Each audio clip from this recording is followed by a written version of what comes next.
이제 성경 말씀 보도록 하겠습니다. 고린도후서 3장 6절에서 11절 말씀까지입니다.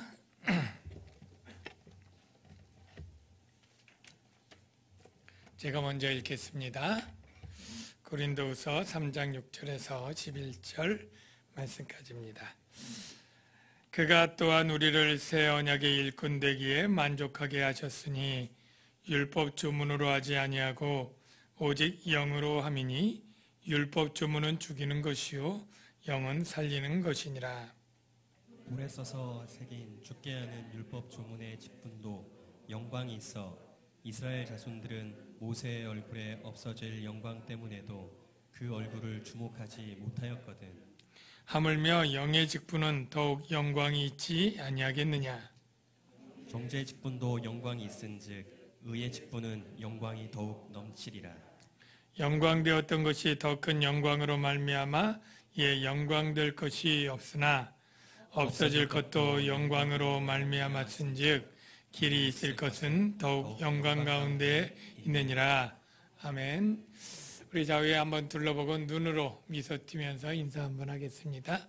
네, 반갑습니다.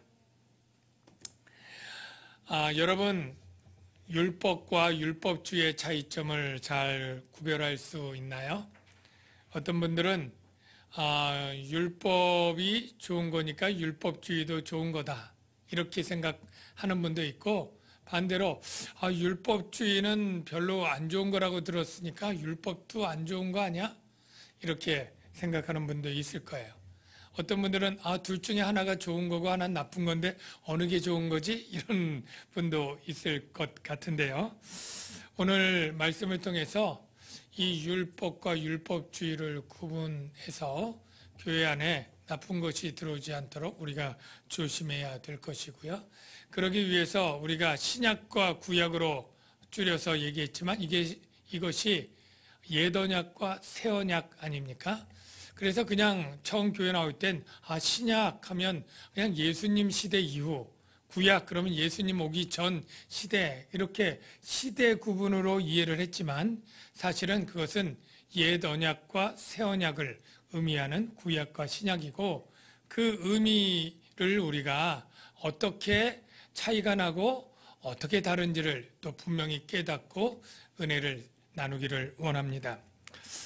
이렇게 말을 하게 된 이유는 바로 이 고린도 교회에는 이 사도 바울을 비난하는 대적자들이 있었는데, 이 사도 바울이 사도의 자격이 없다라고 비난하는 것 중에 지난주에는 추천서가 없다, 고난을 많이 당한다 이런 얘기를 해서 자격을 운운하더니, 또 새로운 얘기는 사도 바울이 전하는 복음이 잘못됐다 이렇게 반대하는 사람들이 있었다는 거예요. 그러면 그들은 무엇이 옳다고 주장하느냐 하면 바로 모세 율법이 중요하다.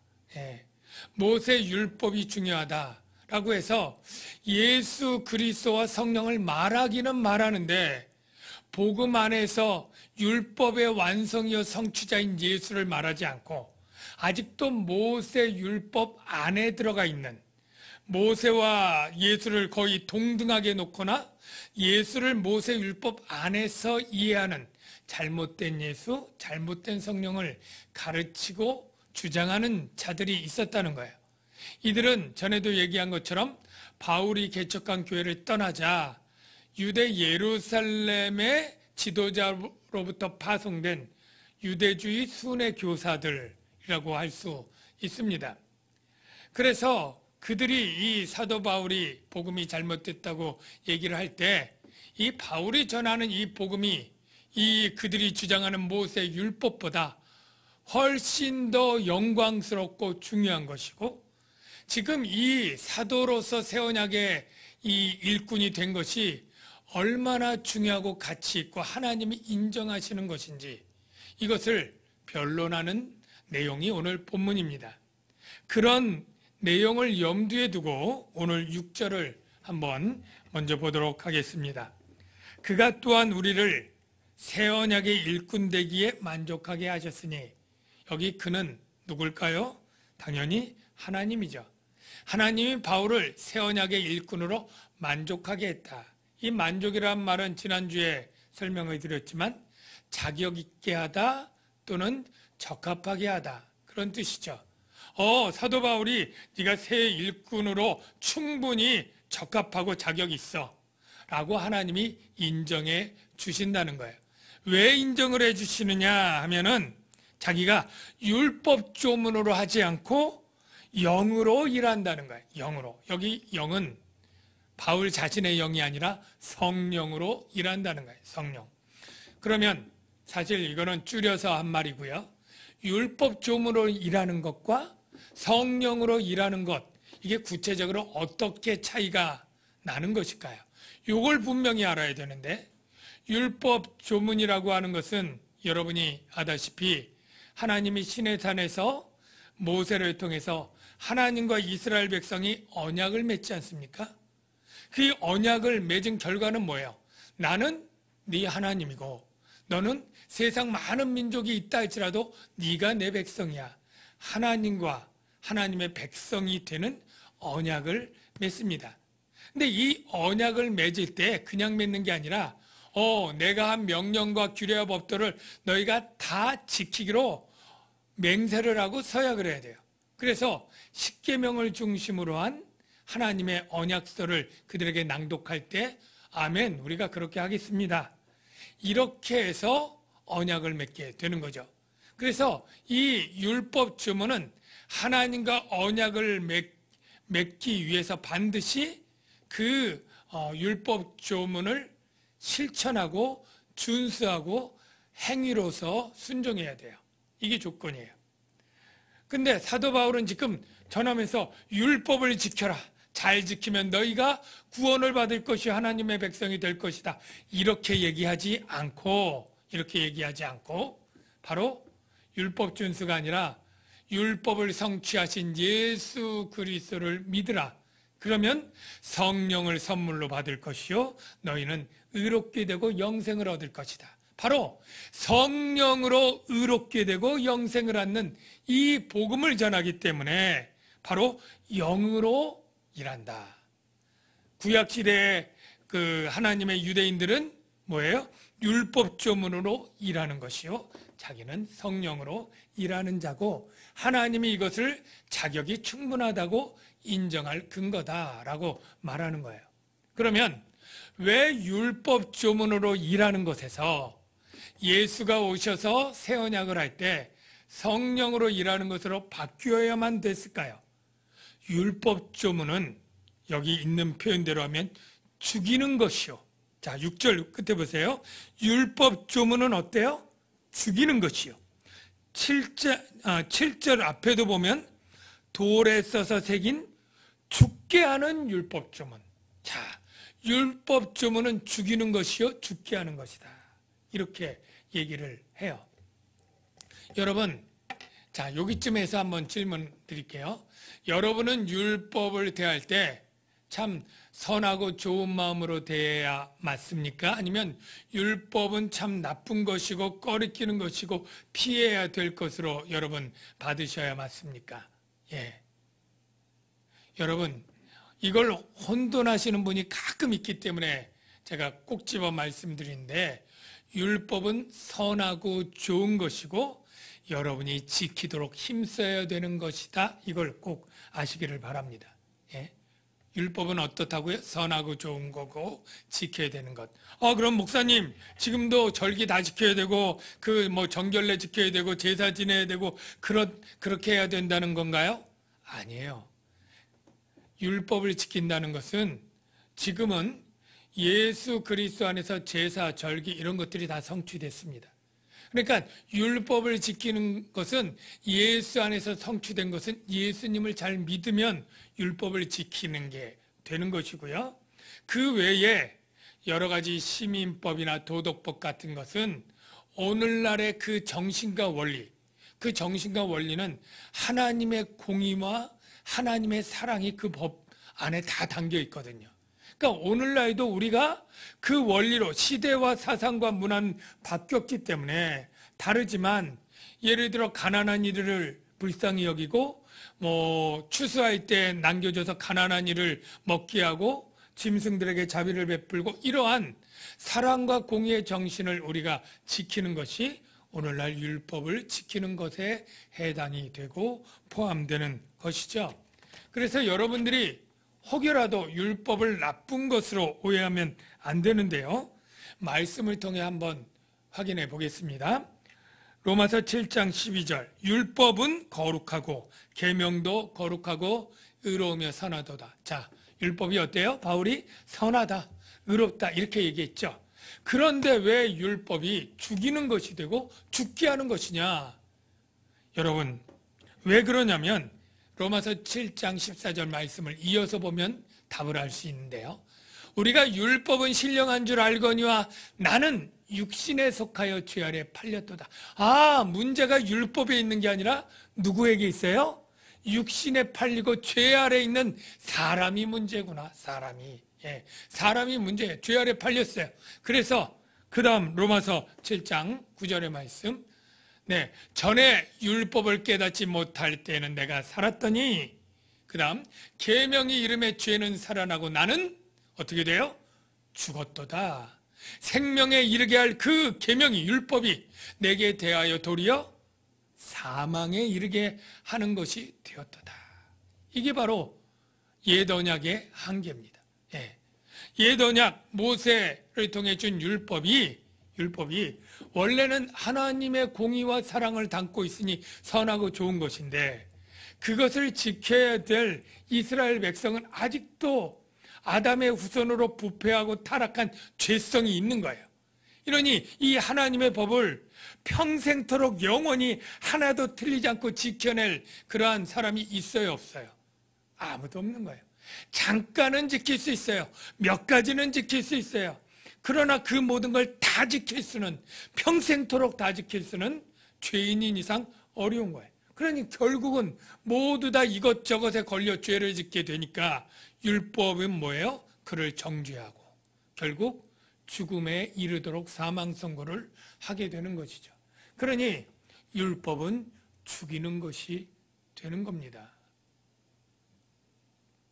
반면에 이 새 언약이 주는 이 성령은 어떻게 되느냐 하면, 그거는 우리가 행위를 신천해서 의롭게 되고 언약에 있는 것이 아니라 예수 그리스도가 우리의 모든 죄를 지고 대속의 죽음을 죽고 부활하시지 않습니까?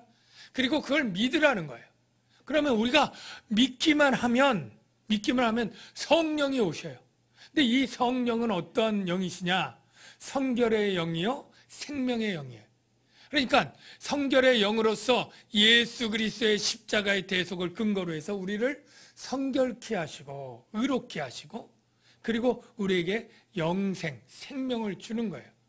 그러니까 이 성령으로 말미암아 어떤 행위가 아니라 오직 믿음과 오직 은혜로 의롭게 되고 영생을 얻는, 이게 바로 새 언약의 이 복음인 것이죠. 여기까지 해서 제가 적용할 말씀 드리겠습니다. 오늘날 현대 교회 중에 이 율법주의적인 가르침이 교회 안에 들어오는 게 많이 있습니다. 율법은 선한 거라고 했죠.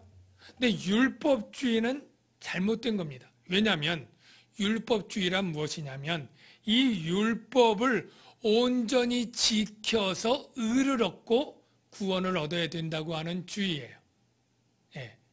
율법이 선하지만 율법으로 우리가 의롭게 될 수는 없거든요. 죄인이기 때문에. 그런데 율법주의는 율법을 문자적으로 정확히 다 지켜서 하나님 앞에 흠도 점도 없고 의롭게 되어서 구원을 얻자고 하는 주의, 불가능한 것, 결국 죽을 수밖에 없는 그것을 주장하는 주의가 율법주의고, 그것이 잘못되었다는 거예요. 율법은 선하지만 율법주의는 틀린 거예요. 그런데 오늘날 율법주의적인 가르침이 교회에 있을까요? 없을까요? 있는 거예요. 그래서 이런 거죠. 여러분이 예수 믿는다고 다 구원 얻을 줄 아십니까? 똑바로 살지 못하면 구원 못 얻을 수 있습니다. 지옥 가는 크리스찬이라고 하는 그런 책 제목에 있는 것처럼 크리스찬이라고 다 구원받는 게 아닙니다. 똑바로 살아야 되고 선하게 살아야지 죄에 뒤엉켜서 세속에 물들어서 그렇게 살다가는 구원받지 못할 수 있습니다.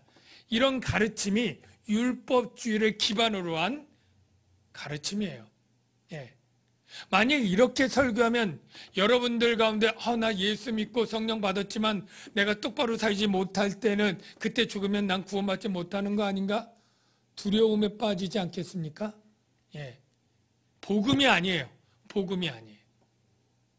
여러분, 그런데 이런 복음이 아닌 가르침이 어디 신학을 제대로 안 한 목사님이 저기 몇 명 안 모이는 시골의 개척교회 하는 데서만 설교되어지는 게 아닙니다.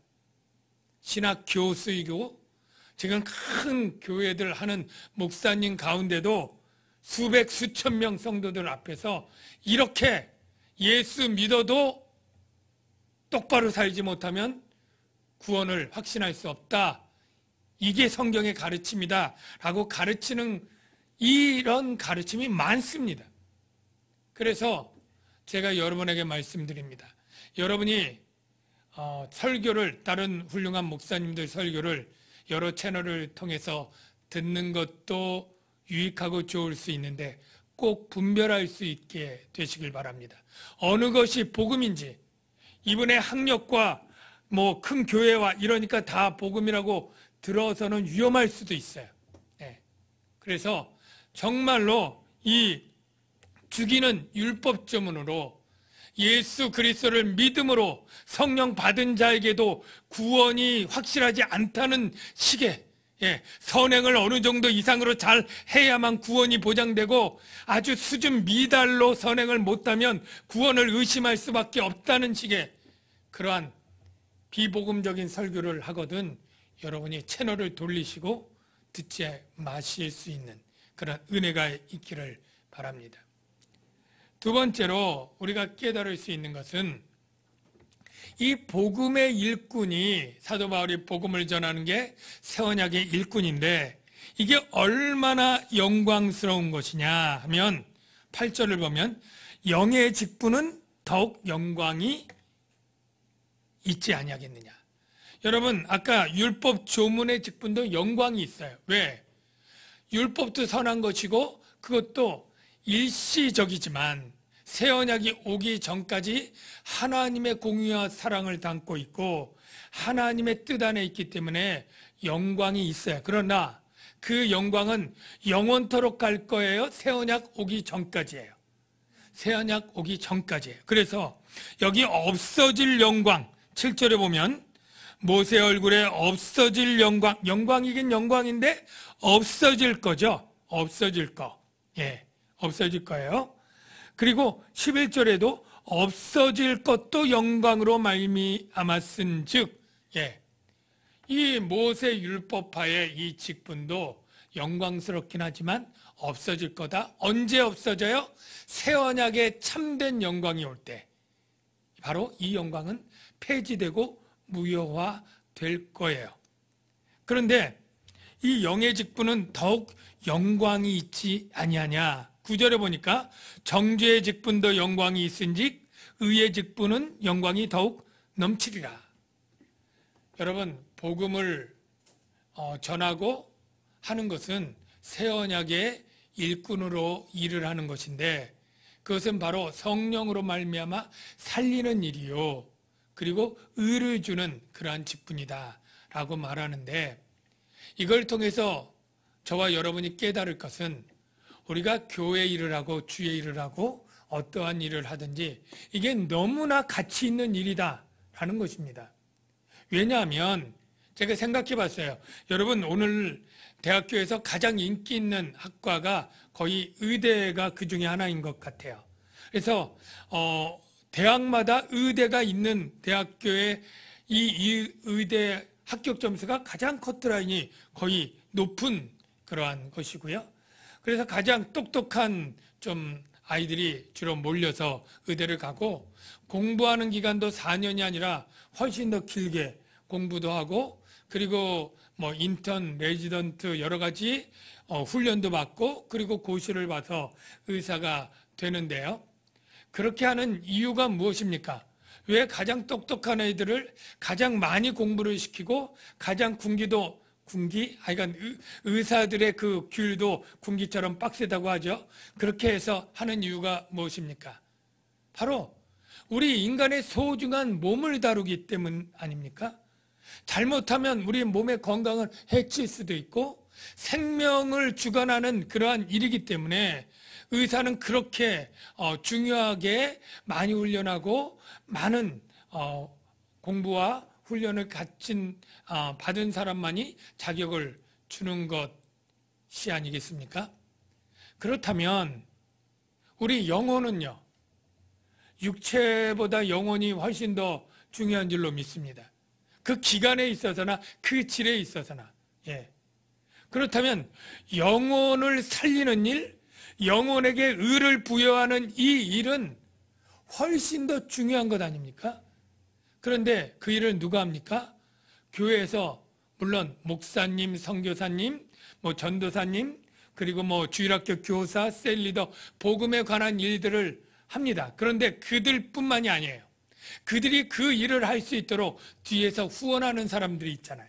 재정적인 후원을 하고 먹이려고 중식을 준비하고 직접 전도하는 여러 가지 일들을 보조하고 교회 모든 일은 다 직간접적으로 복음을 전하는 바로 의의 일꾼들을 섬기는 일, 의의 일을 하는 일에 관련이 있는 줄로 믿습니다.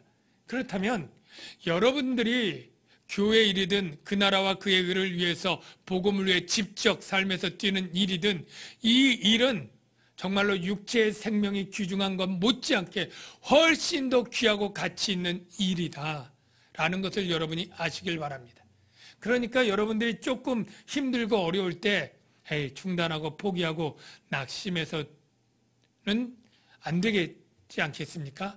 나 힘들어, 사정이 있어, 내가 이 일 그만해야지.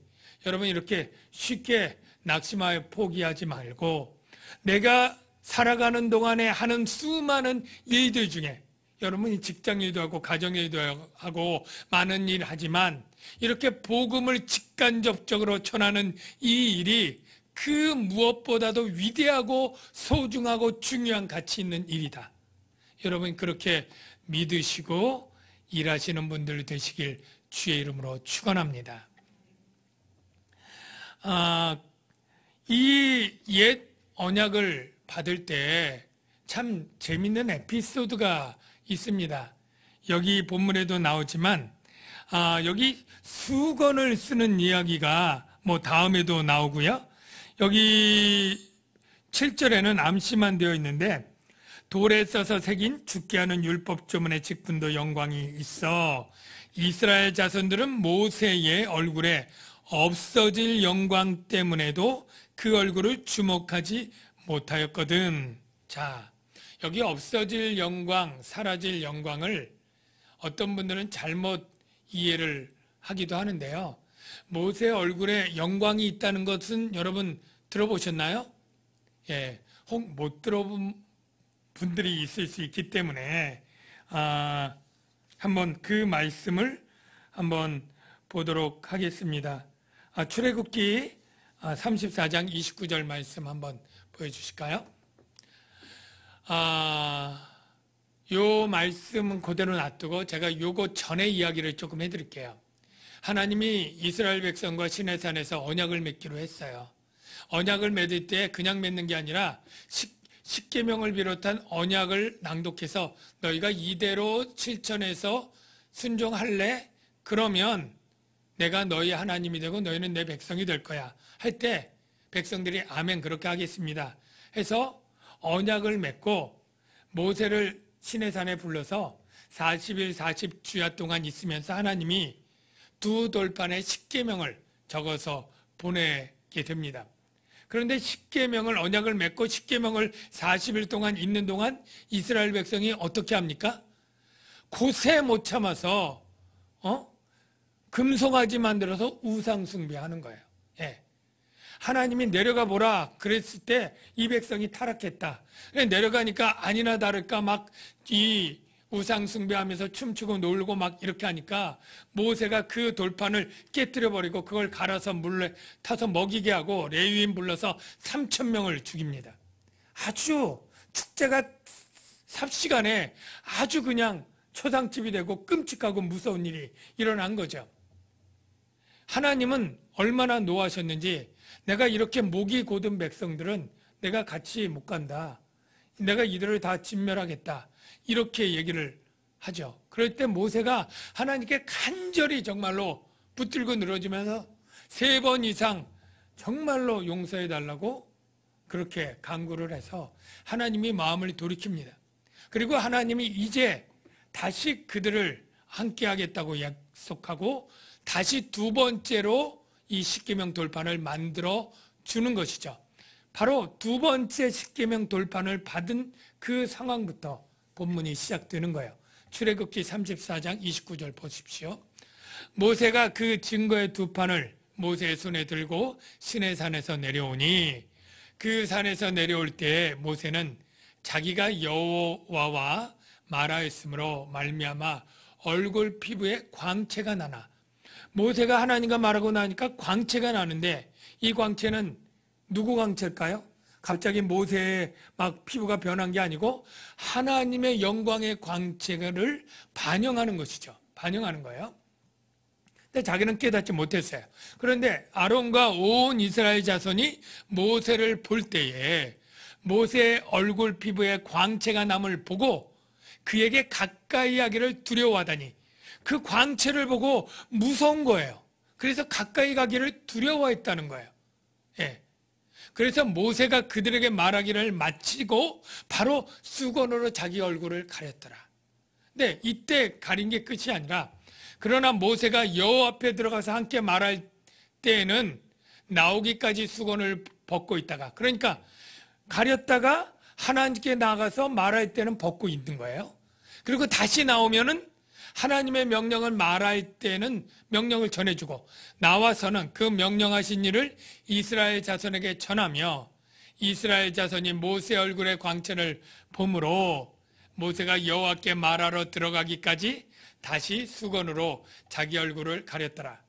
말이 복잡한데 간단하게 정리하면 이스라엘 백성과 있을 때는 말 끝나자마자 수건 쓰고 하나님한테 갈 때는 수건 쓰지 않고 벗고 이렇게 했다는 거예요. 이게 본문을 잘 오해하면 여기 없어질 것이라고 하는데 어떤 사람들은 이걸 잘 해석을 못하고 오해하면 모세가 수건 쓴 이유는 자꾸 하나님의 광채가 사라져 가니까 이 사라져 가는 것을 백성들이 보고 실망할까 봐 점점 약해져 가는 것을 가리고 있다가 하나님께 가서 다시 충전받아 와가지고 다시 또 백성들에게 할 때 점점 방전돼서 희미해지는 것을 보지 못하게 하려고 수건으로 가렸다. 이렇게 생각을 하는 분도 있는데 이건 틀린 것입니다. 예. 여기 없어진다는 것은 빛의 광채가 흐려진다는 게 아니라 이 영광이 새 언약 오기까지 한시적이고 폐지될 것이라고 하는 것을 꾸며주는 말이지 그냥 그 광채가 점점 약해지고 있다 그 뜻은 전혀 아닙니다. 그러면 왜 수건을 썼을까요? 예, 바로 하나님의 영광의 광채가 죄인들에게는 정죄와 심판의 무서운 광채로 보이는 거예요. 예. 복음도 그것을 믿고 받아들이는 자에게는 생명에 이르게 하는 냄새고 그것을 거절하는 자에게는 사망에 이르게 하는 무서운 냄새처럼 들릴 수 있는 것 아니에요? 예수 그리스도가 받는 자에게는 디딤돌과 같은 반석이지만 그것을 거부하는 자에게는 머리를 떨어져 머리를 박살내고 가루로 만드는 심판의 돌 되는 것 아닙니까? 바로 이스라엘 백성들은 아직도 우상숭배와 목이 곧은 그 백성들의 입장에서는 하나님의 영광의 광채가 좋게 보이는 게 아니라 자신을 정죄하고 심판하는 무서운 것으로 보이기 때문에 수건으로 가렸다라는 거예요. 그러면 새 언약의 백성들, 저와 여러분에게 있어서 하나님의 영광은 두려운 것입니까? 무서운 것입니까? 아니면 정말로 기쁘고 반가운 것으로 바뀐 것입니까? 후자로 된 것이죠. 우리는 이제 새 언약에 있어서는 성령을 받았고 하나님의 영을 받았잖아요. 그럴 때 그리스도 안에서 성령이 우리를 의롭게 하고 죄를 사해 주기 때문에 우리는 하나님을 정말로 성령으로 말미암아 아버지라 부르면서 참으로 기쁘고 즐거워할 수 있는 거예요. 2번 자막을 한번 보여주세요. 새 언약의 특징을 한번 조금 길지만 한번 에레미야 31장에 있는 말씀을 볼게요. 자, 새 언약의 특징은 뭐냐면 보라 날이 이를지니 내가 이스라엘 집과 유다 집에 새 언약을 맺으리라. 이 언약은 내가 그들의 조상들의 손을 잡고 애굽 땅에서 인도하여 내던 날에 맺은 것 옛 언약이죠. 옛 언약과 같지 아니하다. 같지 아니에요. 뭐가 같지 않은지 보세요. 왜냐하면 옛 언약은 내가 그들의 남편이 되었어도 그들이 내 언약을 깨트렸습니다. 옛 언약의 특징은 깨트릴 수 있는 거예요. 반면에 새 언약은 깨트릴 수 없는 겁니다. 왜 그래요? 그러나 그날 후에 내가 이스라엘 집과 맺을 언약은 이러하니 새 언약이죠. 곧 내가 나의 법을 그들의 속에 두며 이 그들의 속에 두는 방법이 뭐예요? 성령이에요. 성령이 임재하고 성령의 능력으로 우리의 마음에 두는 거예요. 그들의 마음에 기록하여 나는 그들의 하나님이 되고 그들은 내 백성이 될 거라. 언약이 체결이 되는 겁니다. 성령으로. 그때 나타나는 특징이 뭐냐면 그들이 다시는 각기 이웃과 형제를 가르쳐 이르기를 너는 여호와를 알라 하지 아니하리니 왜? 이는 작은 자로부터 큰 자까지 다 나를 알기 때문이라. 하나님의 영이 우리 안에 있으니까 저절로 하나님을 다 아는 거예요. 모든 새 언약의 백성들은 알라라고 말할 필요 없어요. 이미 다 알고 있어요. 내가 그들의 악행을 사하고 다시는 그 죄를 기억하지 아니하리라. 새 언약의 특징은 뭐예요? 완전한 용서예요.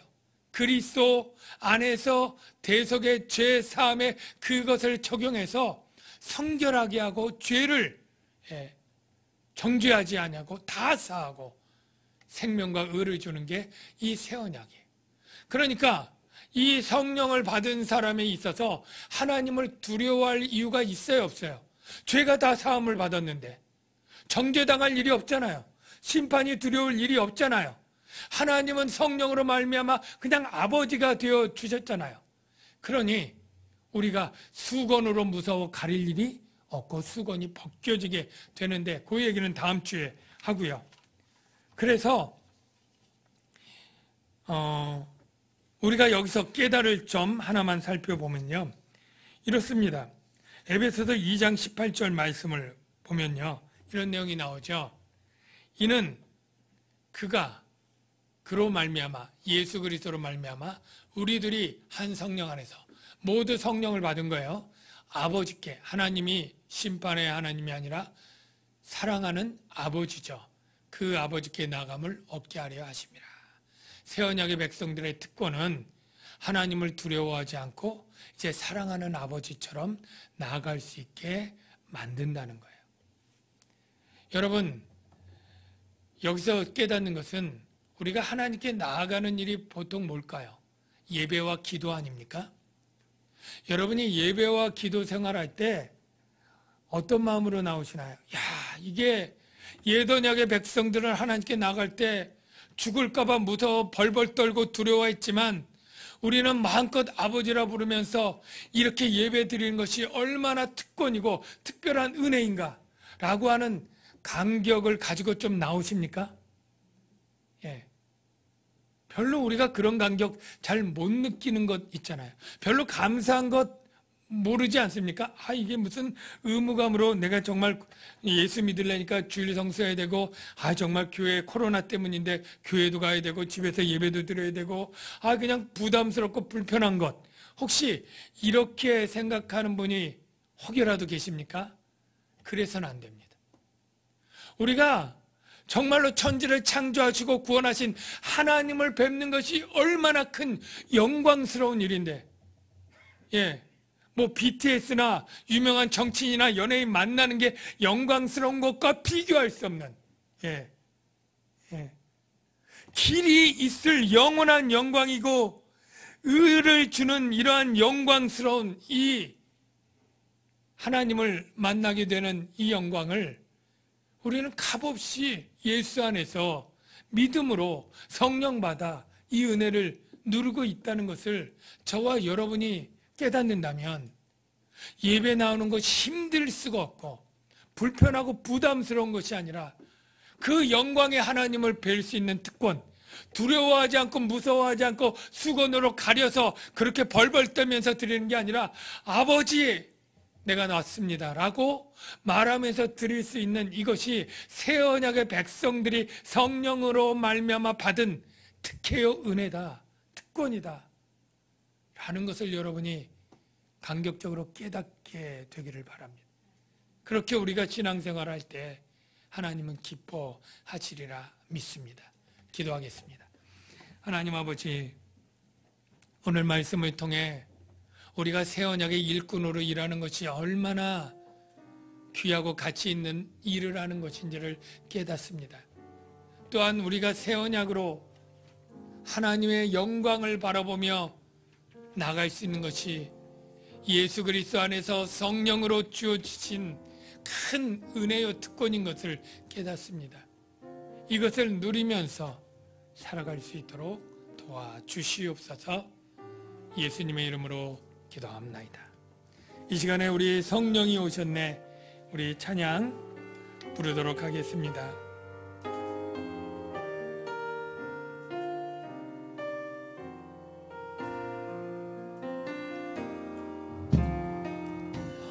시절 지낼 때 기쁜 한숨 내쉴 때 그런 풍경 보시며 간식하는 분 있네. 고와 같이 너희를 버려두지 않으니 내가 너희와 영원히 함께하리라.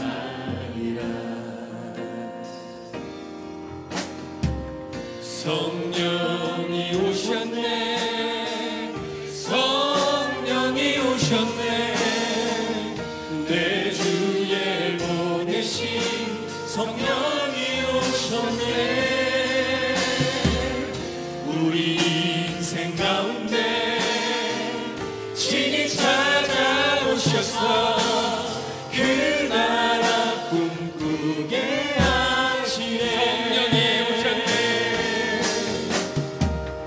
성령이 오셨네, 성령이 오셨네, 내 주에 보내신 성령이 오셨네.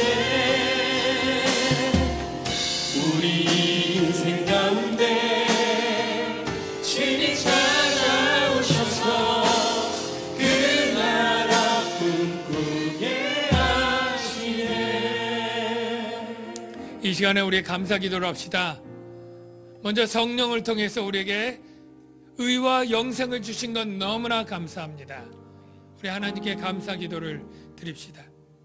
그리고 두 번째로 우리가 새 언약의 일꾼으로, 정말로 복음을 위한 일꾼으로 봉사하고 섬길 수 있는 것이 얼마나 귀한 일인지 깨달았습니다. 우리가 충성할 수 있게 하시고 낙심하지 않고 열심히 일하는 자가 되게 해달라고 기도합시다. 그리고 끝으로 우리 코로나로 고통당하는 우리 이웃들, 성도들, 그리고 질병 가운데 있는 우리 환우들의 치유와 회복을 위해서 짧은 시간이지만 우리 합심해서 기도하겠습니다. 다 같이 기도합니다. 주님